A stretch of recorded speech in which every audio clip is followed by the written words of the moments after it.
Pertemuan awal tadi juga pihak keluarga meminta untuk dilaksanakan ekshumasi atau otopsi ulang.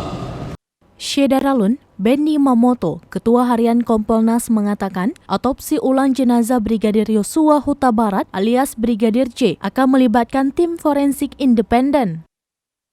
Ia menuturkan ini adalah jawaban dari tuntutan independensi Polri dalam menangani kasus ini. Hal ini berkaitan dengan tuntutan keluarga Brigadir J meminta Kapolri turut membentuk tim khusus untuk membongkar makam dan melakukan otopsi terhadap Brigadir J.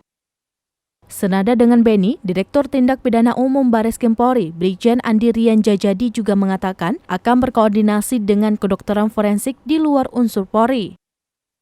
Satu di antaranya menggandeng Persatuan Kedokteran Forensik Indonesia. Pernyataan tersebut disampaikan Brigjen Andi Rian pada rilis terbaru mengenai kasus kematian Brigadir J di Mabes Polri, Jakarta pada Rabu 20 Juli 2022.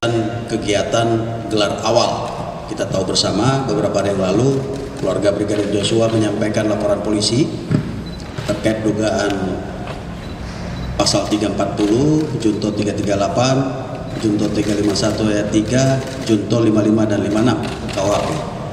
Oleh karena itu, menindaklanjuti laporan polisi tersebut, tadi sudah kita laksanakan gelar awal bersama tim penyidik dan saat ini masih berlangsung proses klarifikasi. Dalam pertemuan awal tadi juga pihak keluarga meminta untuk dilaksanakan ekshumasi atau otopsi ulang. Tadi juga kita sudah menerima suratnya secara resmi. Nah, tentu ini akan segera saya tindak lanjuti dengan cepat.